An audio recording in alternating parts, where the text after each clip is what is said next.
Hey, one of the things that's fun about being here, Virginia and I moved here in July, so this is the first spring we've experienced. We actually kind of were here in May, and so we're here Memorial Day. And does this sound okay? Thumbs up? Okay, cool.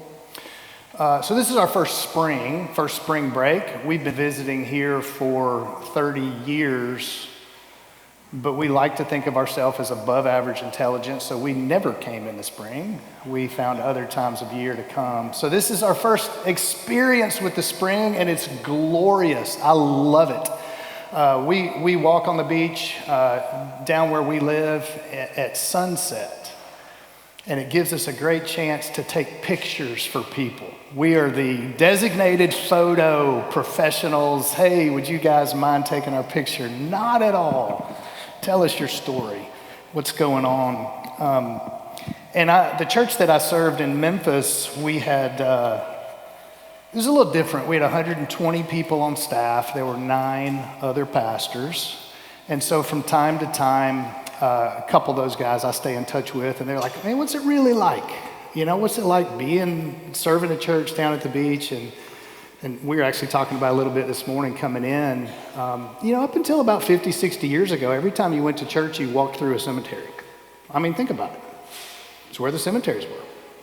And so whether you were coming for Sunday worship, whether you were coming for a Saturday night ice cream social, whether you were going for a school board meeting or a wedding, you walk through a reminder that we are here, and then we are not. And so there's a little bit of a head start for anybody who ever opens the Bible when that is kind of your setting. And I say this, now we lead a church in the middle of everybody being on vacation and being young and fit and renting bikes and jumping in the pool and going out to eat afterward. And we're here to open the Bible and say, hey, it's all appointed for men to die once and then face judgment, and while we're here to live sacrificially and generously and turn the other cheek and all of that stuff. And it is a little bit of a challenge to think in the midst of life being outwardly enjoyable and somewhat easy. Now, inwardly, we know it's different, but we're good at keeping some of that stuff in. And so being in the world out there where there's just so much reminder every day that we're supposed to have the shine on. And so today we are finishing Ecclesiastes, and it's been invigorating and exhausting to me walking through Ecclesiastes. Just because it is so much about life down here under the sun, kind of the brass tacks realities of life. And today we're going to hit on 3 or 4 final words of Solomon, who wrote Ecclesiastes, the wisest, most experienced, most prosperous, accomplished man who ever lived. And famous last words is something that we put a lot of stock in our culture, but we really don't know too many famous last words. So if we had a quiz, do you know any famous last words? I did a little research. I didn't put that question out there. But here's Frank Sinatra, who did it his way. His last words were, and I quote, "I'm losing. I'm losing." Other end of the spectrum, the greatest basketball player who ever lived, Pistol Pete Maravich. If you want to argue, I'd love to do that. But Pistol Pete died young. He actually died at a basketball camp that he was leading, kind of a Christian basketball camp that he was leading. He fainted on the court, and he was conscious long enough for his last words to be, "I feel great." 2 ends of the spectrum there. Might matter what your spiritual perspective is. A couple of my favorites are by women. Emily Dickinson, the poet. This is just pretty fitting for a poet. Her last words were, I must go in now, for the fog is rising. I must go in now. The fog is rising. Harriet Tubman, the abolitionist, her last words were, "Give my love to the churches and tell the women to stand firm. I go to prepare a place for you."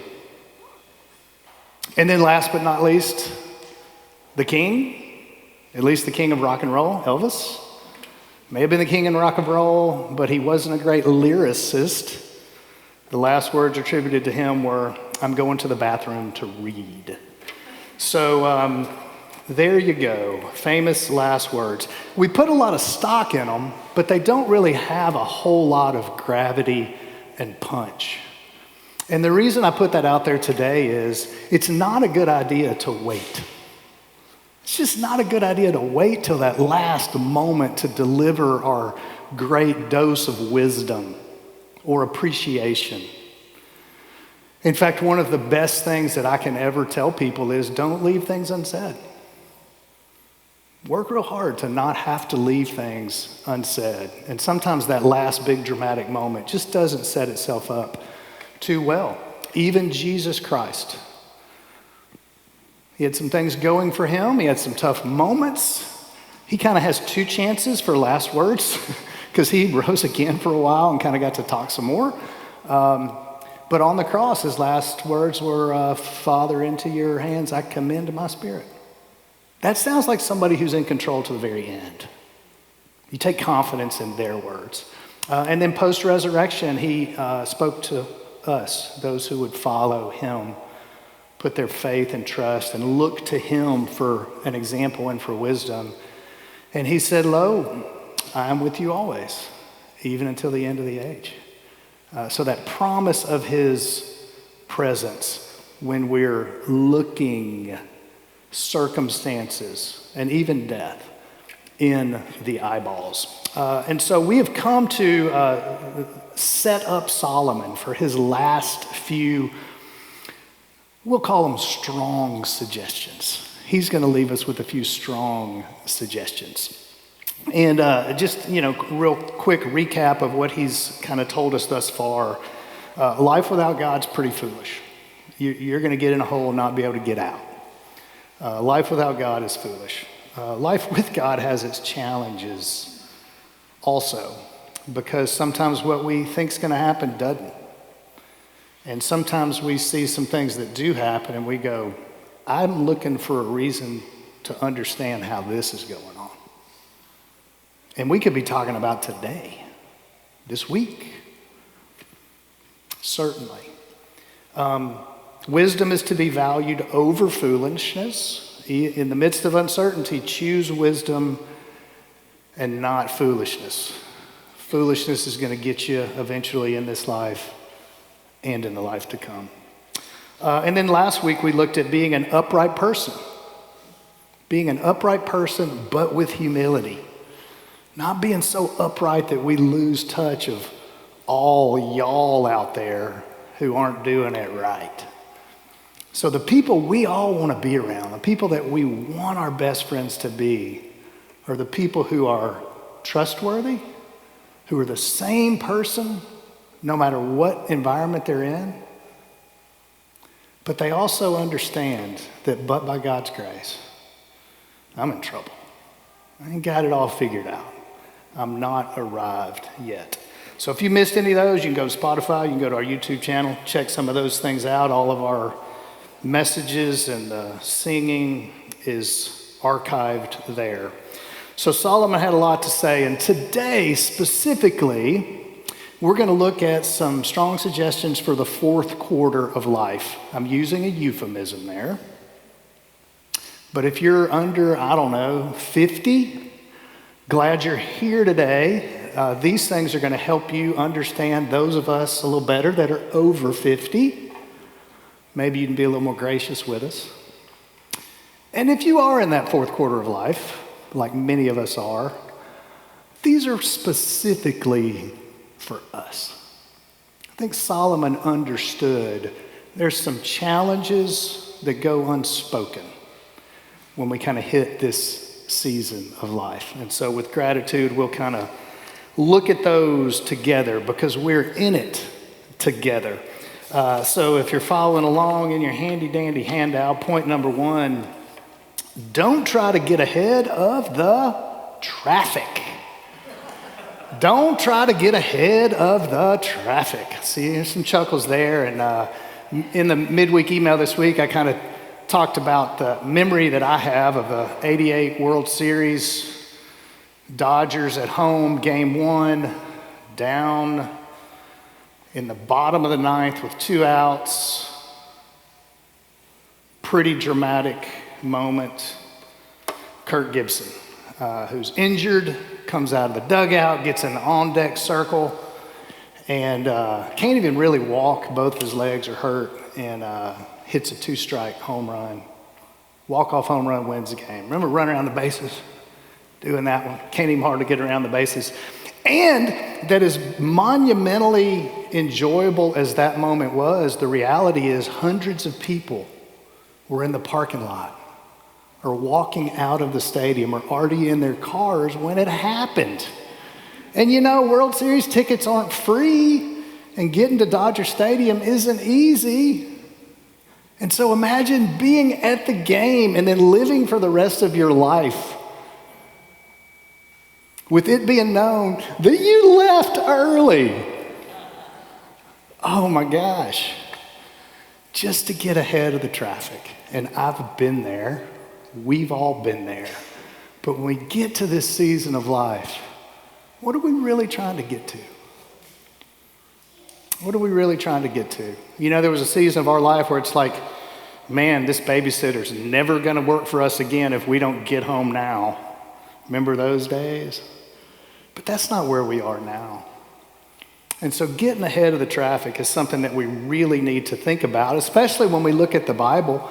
There are right at 70 different teachings in the Bible on patience. I wonder why.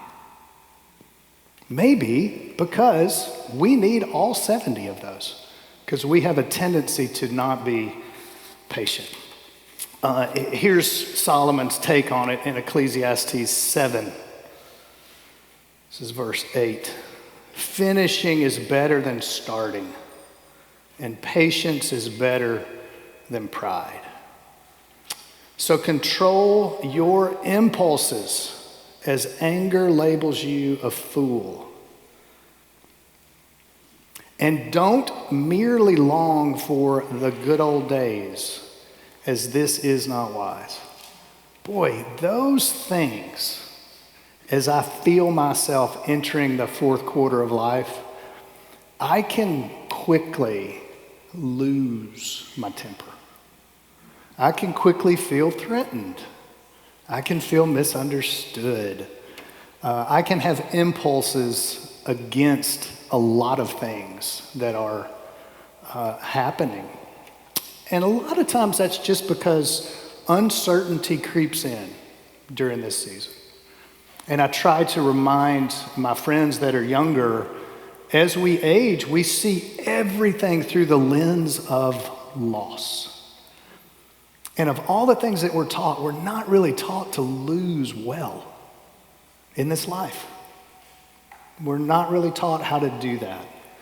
And really the essence of losing well is not losing alone. If you strike out and your team loses, and everybody on your team says, well, we knew that was going to happen, and by the time you get back to the dugout, they're gone, that's one thing. But if you strike out and lose the game, and everybody on your team goes, man, I know how that feels. And we're here. We got the same uniform on. And let's go have some pizza down the street. That's altogether different. And so as we brace against loss, the best way to approach that is to fight the urge to be isolated. Really fight the urge to be isolated during that 4th quarter of life. And it takes a little work. And as Solomon said here real clearly, I don't know what in the world he's considering the good old days, 900 or more BC. but he put it in there for a reason. And so we also have a tendency as we age to get overly nostalgic. And we selectively remember. I mean, there were some things that were good about different seasons of life, but there were some challenges and hardships about those seasons also. And sometimes when we can kind of wax nostalgic and romantic about certain things like I do, man, I wish I was born in the 1880s. You could ride a horse around and just shoot people if you didn't like them. And it's like, yeah, but hygiene. Yeah, imagine having a baby on the Oregon Trail. So that's just my lens that I'm looking through. I'm not really looking through wearing the moccasins of anyone else. And so just be cautious. Point number 2, and this one's really interesting. Need to know is different than want to know. Need to know is different than want to know. Ecclesiastes 7:21. Don't eavesdrop on others. You may hear someone curse you, and you may forget how often you yourself have cursed others.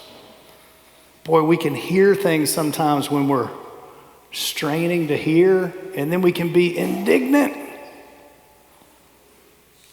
and forget what has come out of our mouth and attitudes that we've had, even if they haven't come out of our mouth. And so as we age, we become pretty data-driven. We become pretty information-oriented. Our conversations can just be 20 minutes of schedule and doctor's appointments, and I saw this person and didn't see that person, and in our desire and quest for data to have stuff to talk about, sometimes we overhear or mishear. And that can be relationally fracturing to us. It can cause our opinions and our relationships to be skewed a little bit. And so sometimes as we age, when there are seasons of uncertainty, we lose discretion. We put it this way sometimes. Hey, that person's lost their filter. But the biblical principle is discretion. We need to be discreet. And I have 3 sons, and none of them were ballerinas. And so I did my obligatory go to the Nutcracker once, and that's kind of been it for me. But here's what I know. Ballet teaches you this concept that we never talk about, poise. Ballet teaches you poise, and it's the same word as this concept of composure. So being able to keep our composure, being able to have poise, being able to hold the position with grace and gentleness, consideration, is wisdom, according to Solomon, who was one of the roughest, brashest alpha males who ever lived. And it is just such a beautiful thing when people age, and I respect this so much. I'll go on some kind of rant about something, get on a soapbox about something, and somebody older than me just goes, that's it. And they don't belittle me or condescend me or go, yeah, I used to think that way, buddy. They just hold their position. But they leave it open for further information.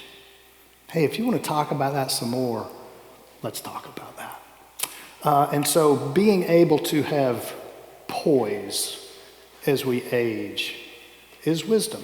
Let's not try to overhear. And then let's also not do this, overshare.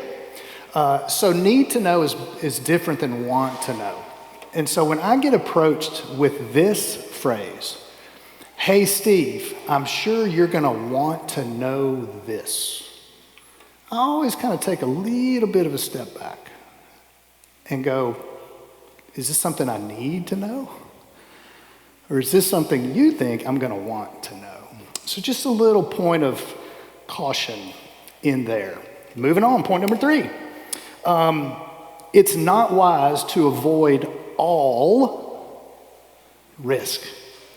It's not wise to avoid all risk. Ecclesiastes 10, verse 8. I love this because I can understand this. When you dig a well, you might fall in. When you demolish an old wall, this must be a stone wall. When you demolish an old wall, you could be bitten by a snake. When you work in a quarry, stones might fall and crush you. All right, where's this going? This is going the place, Solomon wrote Ecclesiastes. He also wrote Proverbs. And Proverbs 14:4 is this similar concept, and it says this: where there are no oxen, the manger is clean. I like clean things. I like organized things. I like predictable things. I do not like messy things. I like things to be able to be found. Everything needs to have its place. So the manger being clean is an advantage to me. However, much profit comes through the strength of the ox.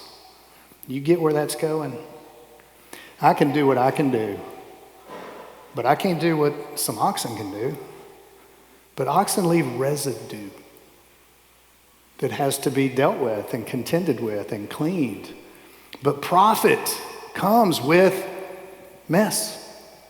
Advantage becomes with potential challenge. And so as we age, we have a tendency to forego all risk instead of using our wisdom to navigate life well and keeping our head on a swivel and keeping around people, and I'm just going to go on a soapbox here a little bit, younger people. When we get older, we can talk about younger people. Well, kids these days, while they're 5 feet away from us. Instead of going, hey, Zach, I'm sitting here talking about younger people. Why don't I talk to you? You're sitting there holding a kid, pregnant with another one, sitting here in church.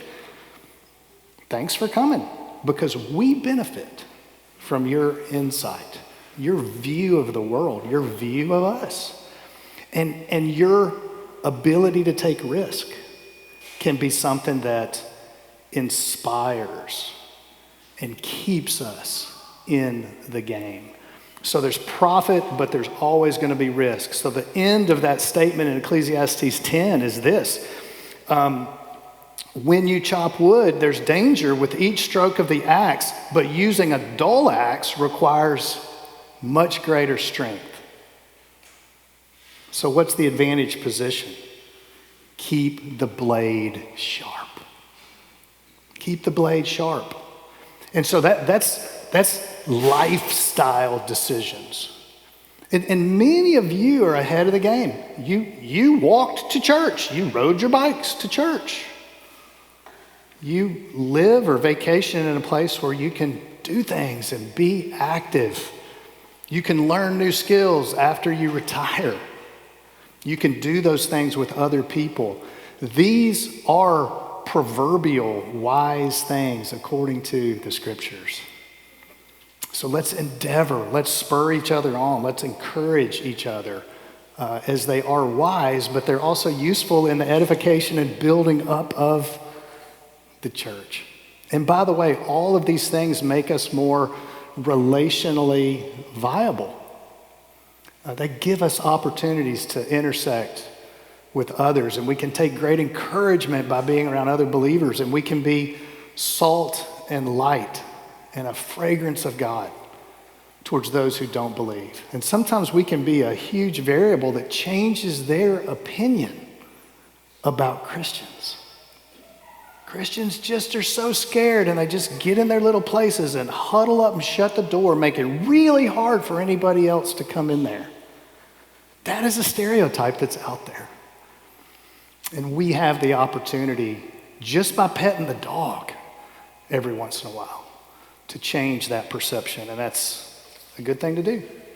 So think about what questions we're asking, what curiosities that we have, and opportunities that we can take to take measured risks. Last point, get into some summary statements. Last point is we do not need to overthink it. That is a tendency that I get as I age. Man, I look at something 7 different ways. I can explain it 6 different ways. And it just becomes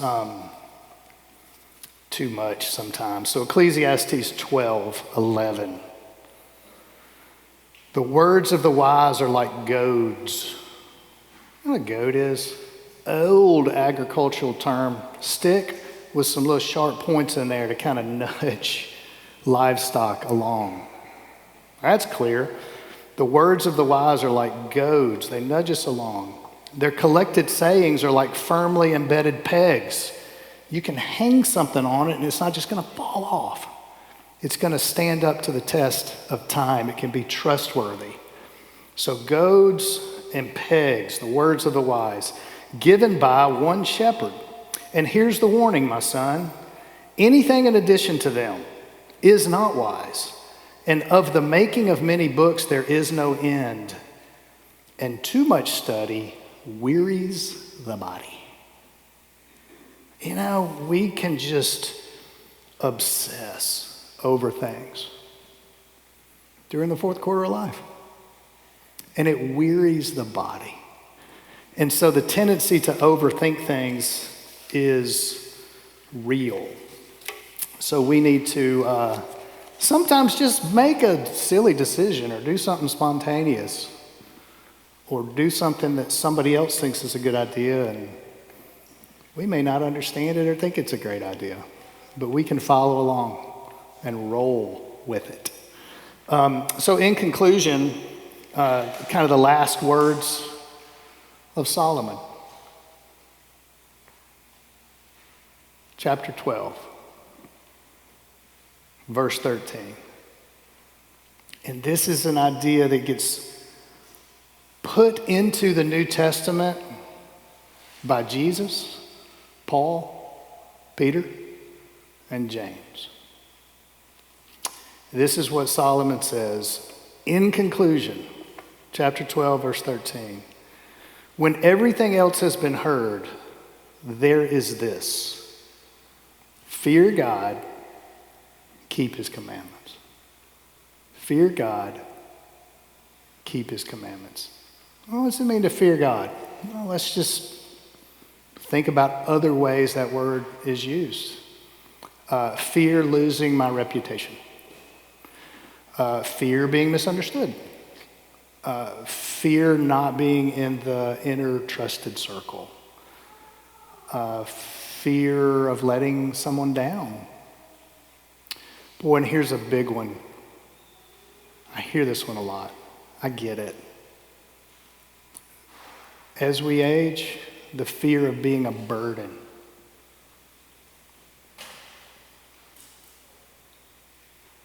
Fear of being a burden. Man, I don't want to put anybody out. So fear God more than we fear those. And it might be 1 degree more, because I don't want to be a burden. I don't want to be misunderstood. I don't want to let anybody down. But I need to know what God says about me just a degree or so more than those things. I need to consider that. Maybe turn my actions towards that. Fear God, keep his commandments. Well, what are they? That's why we're here, is maybe we can pick some of those things up every once in a while, because Solomon says this applies to every person under the sun, whether you believe in God or not, whether our faith is big or small. His commandments are applicable to us, because whether we know it or not, whether we live in vacation, a beautiful place, we are God invented time, but man invented watches, and ours is ticking. And I'm not trying to be morbid. I'm trying to give that as an opportunity for us to have clarity and heed some things. Because the thing that we think about more than anything else is all that we lose as we age. But we rarely think about the things that we gain. So much freedom. So much lack of having to hustle and posture and pose and be available and respond and react and all of the things that, I don't have to do that the same way that I did. And I can sit and I can enjoy some things freely. And there's things that come to us as we age. And there is wisdom that is available and a fair amount of experience and perspective and context that is useful. It's useful to us and it's useful to others. And then there's one last thing that we do not need to ever forsake that comes to us as we age, and it is this idea that the Bible says over and over and over that to be absent from the body is to be present with the Lord. To be absent from this body, which I'm a steward of and try to tend to as well as I can while I'm on this earth. But I will shed this body. I will not have to stretch for 10 minutes every morning to be able to take a couple steps without pain shooting up my back. It's just part of it. But I've forgotten what it feels like to not have to do that. But I will forget one day, because to be absent from this body will be present with the Lord. And so I close with a few lyrics from a song. It's not from Elvis. He didn't really write any. But this is from Sarah Groves. She's a pretty obscure songwriter, but I will stick a link to this song in the midweek email for you to enjoy. And she wrote a song that was kind of a conversation between a younger version of herself and an older version of herself. Kind of young woman to old woman. And back the other way too, kind of older woman looking back. Hey, the whole what would you say to your 18-year-old self? What would you say to your 34-year-old self? And she kind of takes this tact. Hey, I'm having this conversation with this older woman. She's 88, and she's afraid of dying. And I don't know what to say to her. I don't know how to comfort her. Because I'm young. My kids I know where they are at night. They still like me and want to please me. They're safe. And everything's hopeful. We're going to change the world. These friendships that we have are going to last forever. And there's something in me, even when I'm in the midst of that knows that's not true. But I still have to live that way. And I still have to invest. And so what do I know is her conclusion. What do I really know? How can I comfort her? How can I give her perspective? But, she's going to try. And so she said, I don't know if there's harps in heaven. I don't know if there's a process for earning your wings. I don't know of bright lights and streets of gold or any of those things. I don't know about that stuff. I don't know what it feels like to be afraid of dying. I don't know what it feels like to lose your husband. I don't want to talk like I do. Because it's really not supposed to happen that way. Where it kind of interrupts when that happens. And so what do I know? I don't know what a lot of the songs say about heaven. I don't know. But I do know this, to be absent from the body is to be present with the Lord. And from what I know of him,